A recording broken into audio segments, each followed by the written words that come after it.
Live cities की night bulletin दिन भर बिहार में आपका स्वागत है। मैं गरिमा भारती। सबसे पहले आज की सुर्खियों पर एक नजर। बिहार में कोरोना से कोहराम, मंत्री और 2 आईएएस समेत कई अधिकारी हुए संक्रमित। सीआईडी इंस्पेक्टर की गई जान। सरकार ने सेना से मांगी मदद। अब एयरपोर्ट पर यात्रियों को दिखानी होगी कोरोना की रिपोर्ट। लॉकडाउन के डर से घर लौटने लगे प्रवासी मजदूर। अस्पतालों में व्यवस्था पर तेजस्वी ने उठाए सवाल तो बीजेपी ने किया पलटवार। कोरोना के बीच अब चमकी ने भी दी दस्तक। 2 बच्चे अस्पताल में भर्ती। और गया में बनने जा रहा लक्ष्मण झूला, पर्यटक करेंगे फल्गु की सैर। अब खबरें विस्तार से। बिहार में कोरोना की रफ्तार तेजी से बढ़ रही है। हर दिन नया रिकॉर्ड बन रहा है। मंगलवार को 4157 लोगों की रिपोर्ट पॉजिटिव आई थी। इसी बीच सीआईडी के इंस्पेक्टर राकेश कुमार की कोरोना से मौत हो गई। वे 2009 बैच के अधिकारी थे। उधर बिहार सरकार के मंत्री मदन सहनी, गृह विभाग के प्रधान सचिव चैतन्य प्रसाद और वित्त विभाग के प्रधान सचिव एस सिद्धार्थ भी कोरोना पॉजिटिव पाए गए हैं। चैतन्य प्रसाद को पटना एम्स में भर्ती कराया गया है। इसके अलावा पीएमसीएच के प्रिंसिपल विद्यापति चौधरी भी कोरोना पॉजिटिव हो गए हैं। इससे पीएमसीएच के भीतर स्वास्थ्य कर्मियों में हड़कंप मचा हुआ है। स्वास्थ्य विभाग के प्रधान सचिव प्रत्यय अमृत समेत कई अधिकारी उनके संपर्क में आए थे। वहीं रेलवे के भी कई अधिकारी संक्रमित हुए हैं। बिहार में कोरोना संक्रमण के भयावह रूप को देखते हुए बिहार सरकार ने सेना से मदद मांगी है। स्वास्थ्य विभाग के प्रधान सचिव प्रत्यय अमृत ने कहा है कि कोरोना के बिगड़ते हालात को देखते हुए सेना से 50 डॉक्टरों की मांग की गई है ताकि बिहटा स्थित अस्पताल को चालू कराया जा सके। आपको बता दें कि मंगलवार को 4000 से अधिक संक्रमित मरीज मिले थे। वहीं अब दूसरे राज्यों से आने वाले यात्रियों को एयरपोर्ट पर कोरोना की जांच रिपोर्ट दिखानी होगी। जिनके पास नेगेटिव रिपोर्ट नहीं होगी वो घर नहीं जा पाएंगे। उनकी पहले जांच होगी। नेगेटिव आने पर ही उन्हें घर भेजा जाएगा। कोरोना की दूसरी लहर में देश के लगभग सभी हिस्सों में संक्रमितों की संख्या तेजी से बढ़ने लगी है।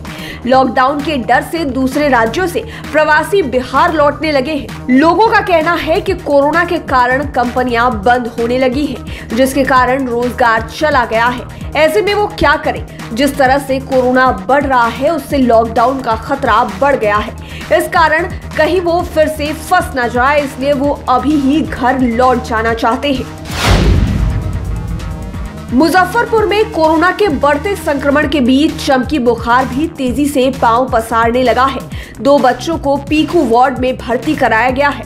इस साल 3 बच्चों में एईएस की पुष्टि हुई है, जिसमें एक बच्चा ठीक हो चुका है। बताया जाता है कि एसकेएमसीएच में भर्ती कराए गए 2 बच्चों में एक पारू प्रखंड के मोती छपरा की बच्ची है, जबकि एक पूर्वी चंपारण के राजेपुर का 2.5 साल का बच्चा है। दोनों की हालत गंभीर बनी हुई है। डॉक्टर दोनों बच्चों की हालत पर नजर बनाए हुए हैं।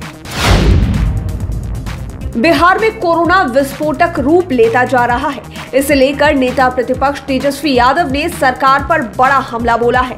उन्होंने कहा कि बिहार के अस्पतालों में सुविधा की भारी कमी है। अस्पतालों में बेड की कमी है, वहीं वैक्सीन भी नहीं मिल रहा है। वहीं उन्होंने नीतीश कुमार पर निशाना साधते हुए कहा कि नीतीश कुमार के कथनी और करनी में भारी अंतर है। वो कहते कुछ हैं और करते कुछ और है। सीएम को कुछ आता जाता नहीं है। जो अधिकारी कहते हैं वही जानते हैं।